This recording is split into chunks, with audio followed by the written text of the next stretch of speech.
For today, we're going to take a look at section 2. Now, yesterday we looked at exponentials. Today we're going to deal with their inverses. In other words, logarithms. Okay, so for logarithms, well, the nice thing is, because they're inverses of each other, sometimes it's convenient to be in the logarithmic form, sometimes it's convenient to be in exponential form. Being able to move back and forth between those can help you immensely. So the idea is, if I have y equals log base a of x, the way I always think about it, your base in the log form has to be the same as your base in exponential form. And then it's just swapping the other two positions. Since the x is with the base here, when you go over to exponential, it can't be with the base anymore. That's the easiest way to remember it. Since the y is not with the base here, it has to be with the base when you switch forms. Okay? So, for log base a of x, or in any of those versions, because if I have log base 4 of x, and they give me x is 16, honestly what I usually do with this kind of problem, I'll think about it in terms of y equals log base 4 of 16, and then I'll change the format. What's the base? 4. So I'm going to take 4 raised to, well, it can't be 16, because the 16 is with it, so it has to be y, equals 16. So what's y have to be? 2. Now, if you're really comfortable with it, you can honestly do it without that. Log base 2 of 64, it's asking the question, 2 raised to what power is 64? Which is what? 6. So if you're comfortable with it, that's fine. But some people need to be able to see that visualization. What about 5 raised to what gives you, so base 5 here, raised to y equals 1. What does y have to be? 0. So y equals 0. And for this one, this is saying 3 to what power is 1 over 81? Negative, to get it to flip over, and 3 to the 4th is 81. So negative 4. Okay, a decent amount will consist of things like that. Now, your calculator only gives you a couple options. Your calculator only has 2 different log bases on it. It has log base 10, which is often called the common log. And what's the other one? Natural log, which is log base E. Okay, so natural, or you're doing common log, just use the log button. Or if they flat out don't say what the base is, it's implied that it's log base 10. Okay? So, what is, do without the calculator first, what's log of 100 then? 2, because it's log base 10, right? So 10 to what power is 100? 2. Go ahead and find log of 1/5, log of 3.25, and log of negative 4. Okay, so log of 1/5 then is what? Okay, now it says 3 decimals.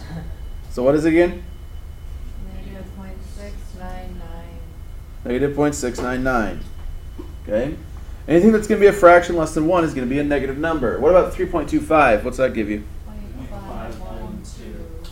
And what about log of negative 4? 0.602 plus 1.35. Nope. Okay. Because it's saying, your calculator can force an imaginary out of it if you have it set in that mode, but it's not actually one of the solutions to, or not the answer to what is the log base 10 of negative 4. The problem with log base 10 of negative 4 is, well, if you think about its inverse, in other words, 10 to the x. What does y equals 10 to the x look like? From yesterday. Y equals 10 to the x power. It's an exponential growth problem. So the idea is, because y equals 10 to the x is an exponential like this, well, what do you notice about its outputs? They're all positive, which means the inputs here have to be all positive. Yeah. So this one is no solution. You can never take a log of a negative number. You can also never take the log of 0.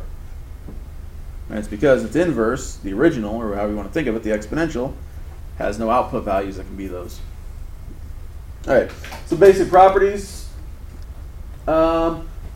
Log base anything of 1 will be 0 because, well, a to the 0 is always 1. Log base a of a is 1. Log base a of a to the x is just x. Log base a and a just cancel each other out. A to the log base a of x, again, the base raised to log base a cancels. You're left with just x. Log base a of x and log base a of y, if you have those two statements, gesundheit, you can just throw out the logs and set x equal to y. Same as we did with exponents. Okay? So, that'll lead to some very simple problems that probably won't be on a test, but what's log base 5 of 1? 0. What is log base square root of 11 of square root of 11? 1. What is 8 to the log base 8 of 30? 30. Don't make ones like that harder than they actually are. These ones take a little bit more work, but because of the formatting, it's not too bad. For the first one there, what would I do? Y equals 16. The logs just cancel. It's just y equals 16. The next one, again, they're both the same base. Since they don't show a base, it's base what? 10. 4 minus 3x is equal to x plus 2. Solve it, you get what for x? Negative what? 1/2. Move over the 4. I would move over the 3x to give you 4x. Move over the 2 to give you 2. So x is equal to 1/2. Okay. What about for this one? I get x squared. Because they're both the logs, I can just throw them out. So x squared is going to be equal to 25, which means x is equal to what? And plus or minus 5. Okay? So a lot of the stuff, honestly, if you found yesterday to be fairly simple, except for a couple of the oddball word problems, today's going to feel the same. On the same coordinate plane, sketch this graph. So without the calculators, y equals 4 to the x is an exponential growth one, right? What's a point that you know is on there? 0, 1. So 0, 1, this graph has to come through, skim along the x as it does, and then go out to the right and up. What about log base 4 of x? These two things are inverses of each other, correct? So they reflect over what line? Yeah, x equals y equals x, however you want to describe it. They reflect over this diagonal. So that means what point do I know the inverse, that log base 4 of x, is going to go through? 1, 0. I also know, because this is skimming along the x as it comes in, what's the other one going to do? Yeah, skim right next to the y, come in through here, and then go off. All right, so this is 4 to the x. This is log base 4 of x. Okay? And those basic properties of logarithms hold up. Because they're inverses, if you think about the exponentials had a domain of all reals, a range of all non-negative reals. This one just flips that. The domain is all non-negatives. The range is all reals. Y-intercept of the other one was 0, 1, so this one has an x-intercept of 1, 0. It is always increasing still. And since the original is 1 to 1, this inverse has to also be 1 to 1. Okay. So if I want to sketch a graph of this, log of x over 4. What's the x over 4? What's that 4 in the denominator inside the parentheses going to do to the graph?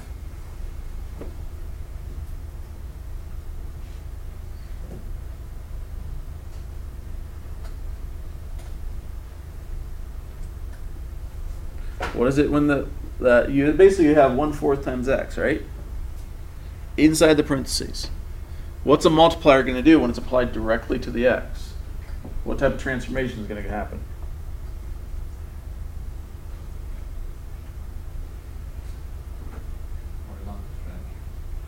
It's going to be a horizontal stretch.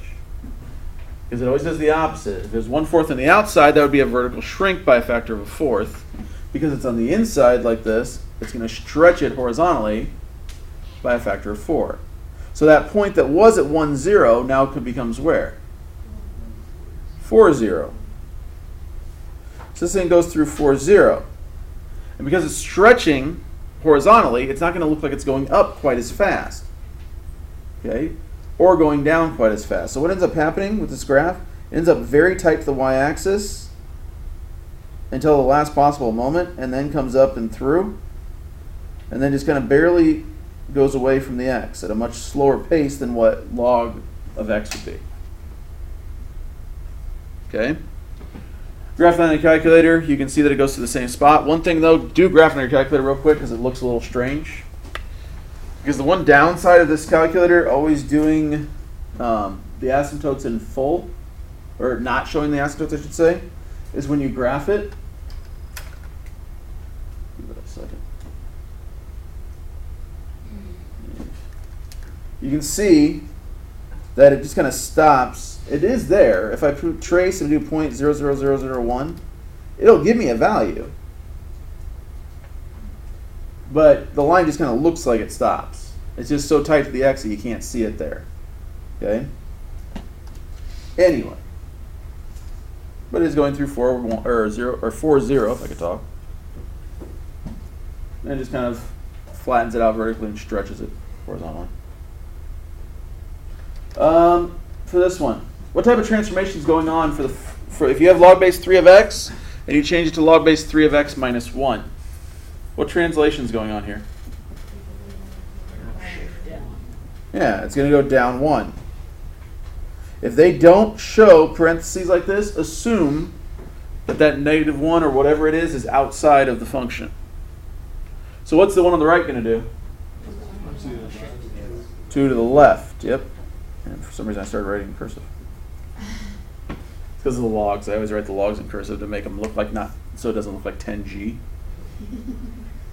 Anyway. Natural log, we already talked about, was log base e. All your same properties apply. I use this one quite a bit just because, honestly, it's one less letter and I'm lazy.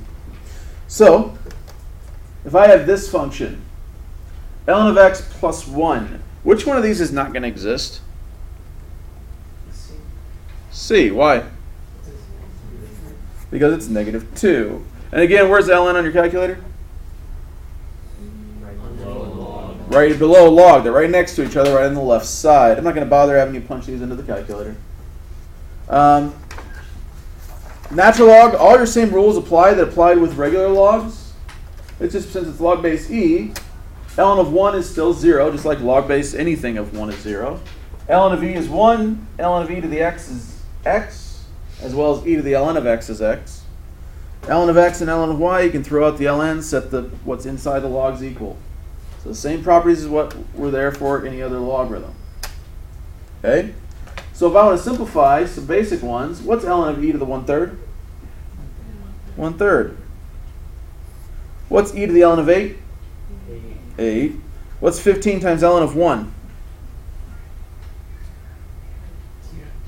0, because ln of 1 is 0. Doesn't matter what that front number is. And ln of e divided by 6? 1/6. Okay. What would the domain of these functions be? Because you're limited, you can't put it in and have an input value that's 0 or below. It has to be a positive number. So what would be the limitations here on, or what would be the domain of ln of x plus 3? Greater than what? Or what? Greater than Yeah, greater than negative 3. I thought somebody said greater than or equal to. You just said negative though. X is greater than negative 3. What about for this one?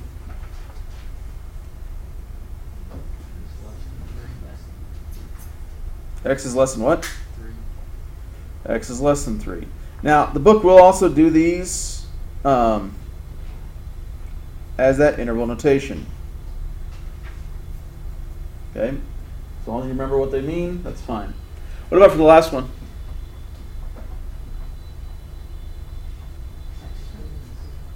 X is greater than 0. Questions so far? All right. One more.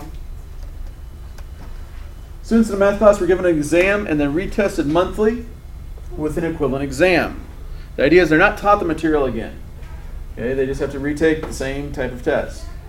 The average scores for the class are given by the human memory model. This actually tells you how likely you are to remember the stuff you learned months ago. They did it on a scale from 0 to 12 for the domain, where t is time in months. So what was the average score of the original without the calculator? 78. Because you end up with log of 1, which just goes away, takes the 17 with it. So 78. Okay, what about at 3 months? Same formula. Now you can use the calculator.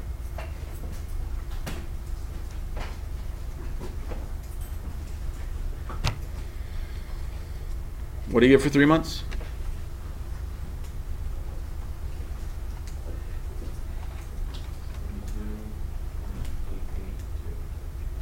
Say that again. 72.82. And what would the units be on that? Or so probably percent. Pretty safe to assume percent. After 11 months? Is that not right? Okay. You're looking puzzled. Well, I got 67. 67? Double check them. Which one's right?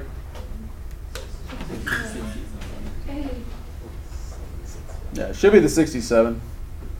A couple different things could possibly happen here. You want to make sure that +1's in parentheses, otherwise it'll glitch. That's my guess, but I don't know for sure. Because this is probably the answer for 1 month prior to that. Well, not quite close to it. What was the average score after 11 months?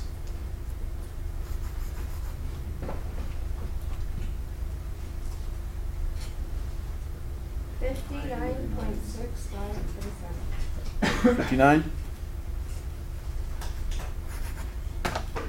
Everybody get that? Okay. Questions on any of it? Okay, the rest of the time is yours. Make use of it.